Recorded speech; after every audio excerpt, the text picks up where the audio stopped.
What's up guys, it's Rogue here, back at it again with another amazing video on the channel. So, right on the money, right on schedule, we have a brand new video for you guys. And before we get into it, I just want to say, if you do enjoy this type of content, make sure you obliterate the like button to let me know to make more of this. Share your thoughts down in the comment section down below as I reply to every single one.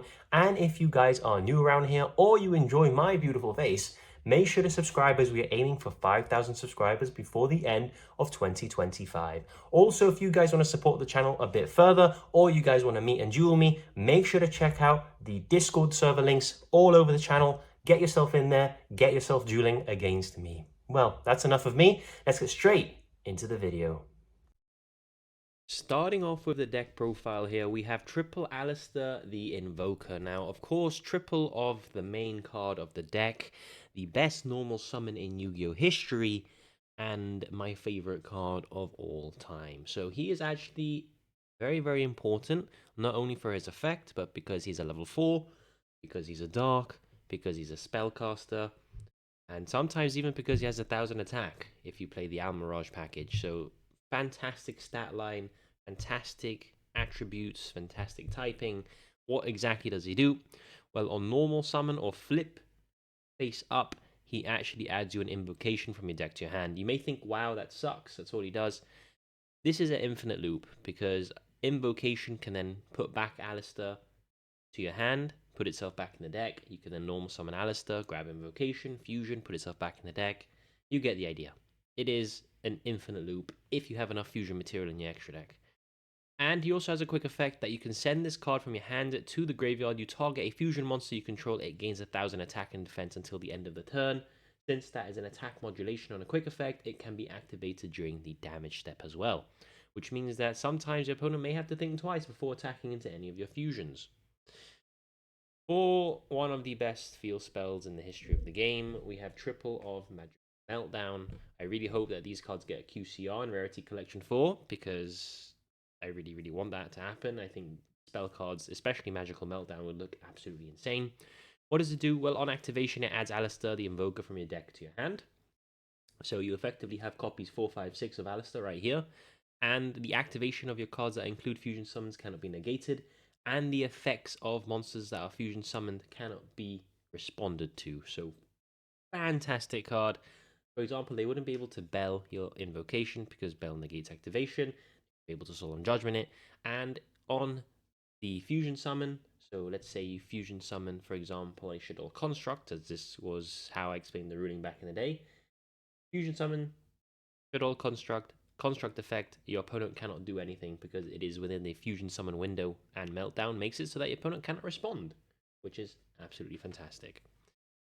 4 one-offs, 1 terraforming, and of course the 1 invocation. Terraforming acting as our 7th copy of Alistair, and invocation acting as the targets to add off your Alistair the Invoker. We only play 1 because, as I said, you can always put it back, and opening multiple invocation without Alistair sucks, so let's not do that.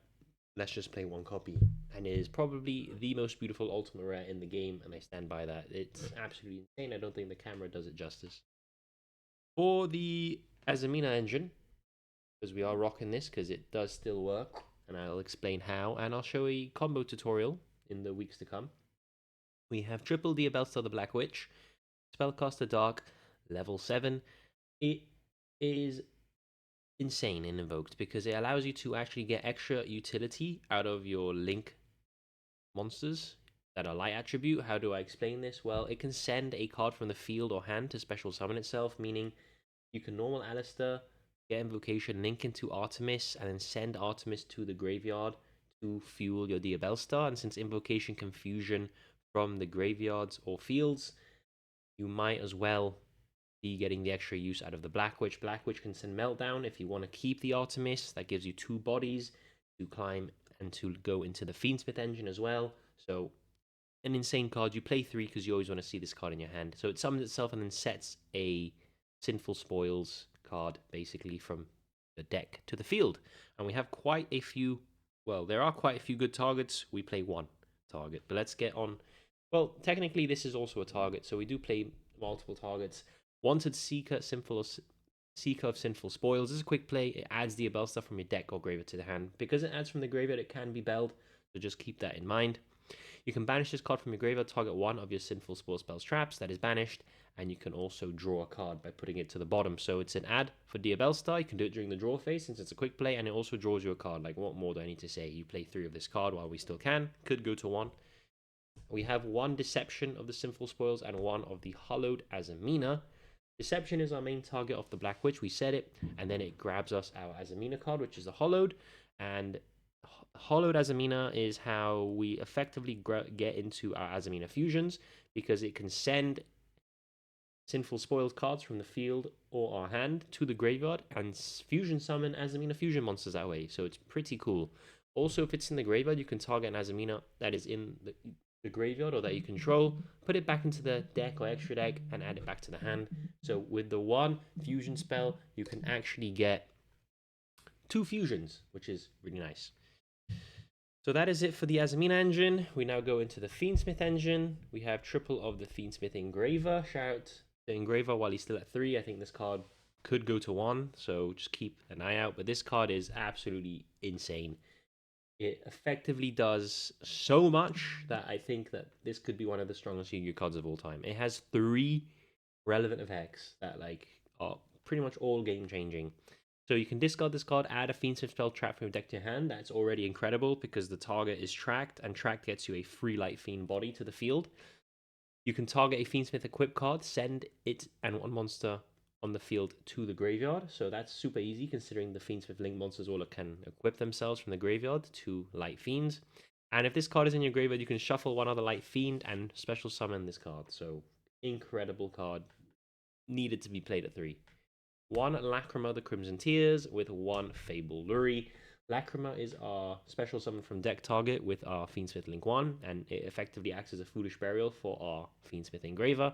And Fable Luri is our Fiendsmith track target. If it is discarded to the graveyard, it special summons itself, and guess what? Fiendsmith Tract adds a Light Fiend and then discards 1 from your hand, so Fable Luri is the perfect target for that. Speaking of Fiendsmith Tract, the 1 Fiendsmith Tract, this is our search target of our Engraver. With the 1 Fiendsmith Sanct, this should be Fiendsmith in Paradise, I just don't have that copy, so for now, in order to have a second search target, we play the Fiendsmith Sanctuary. Fiendsmith in Paradise would be a better target because you can also dump that with Lacrima and have an extra disruption during the opponent's turn if you can't get into the fusion summon line during your turn. So just keep that in mind. That is it for the engines of the deck. Let's now go on into the hand traps. Triple Nibiru, the Primal Being, because he's a light and he's still really, really good this format, especially in combination with like an Impelm or Veiler. Triple Ash Blossom, because this card is just always good. It's incredible how long this card has been good for. Triple Effect Veiler, because it's a light, and also we don't have Fuwa losses, so we got to keep that in mind. If you had Fuwa loss, arguably cut out the Veiler, or keep the Veiler, and I'll tell you what else to cut out.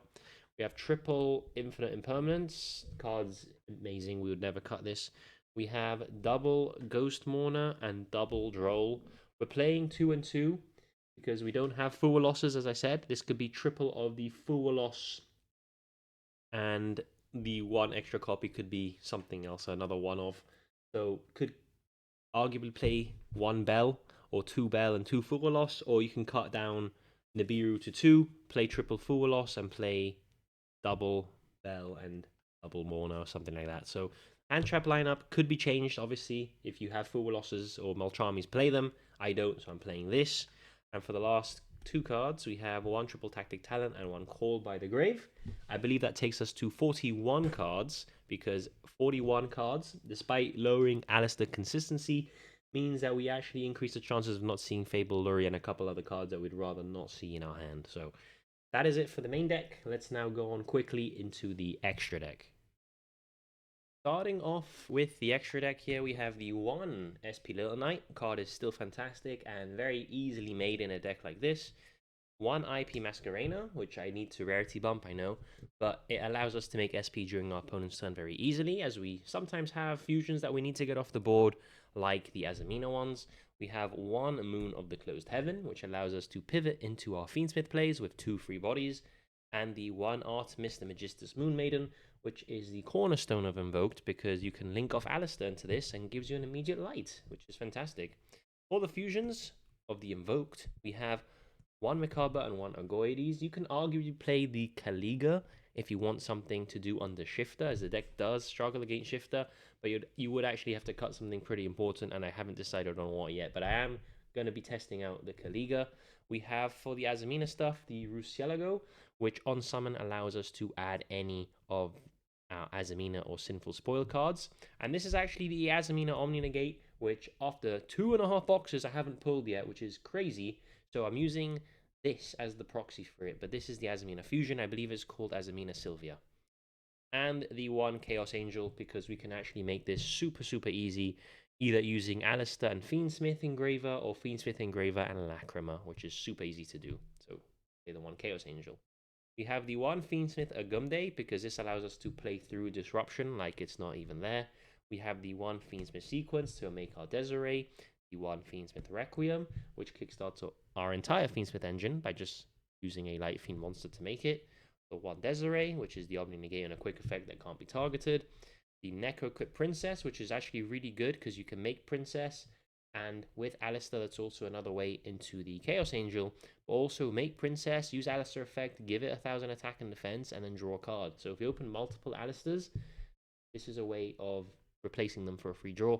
And the one DDD Wave Hiking Caesar, which Fiendsmith is known to spam, and it basically negates 2 cards that would special summon, and it's not once per turn. So that is the end of this Invoked deck profile. I hope you guys really did enjoy it. It's been a while since I actually made one, so let me know what you think. I believe the last one we made was Melodious. While this version is better, this version could be impacted by the ban list, not directly but indirectly, in terms of hits with Engraver or even Sinful Spoils. So I will keep you guys up to date if that happens, and maybe pivot back to the Melodious version, which is still very good as well. So I'm Rogue here. Keep normal summoning Alistair, and I'll see you all in the next video.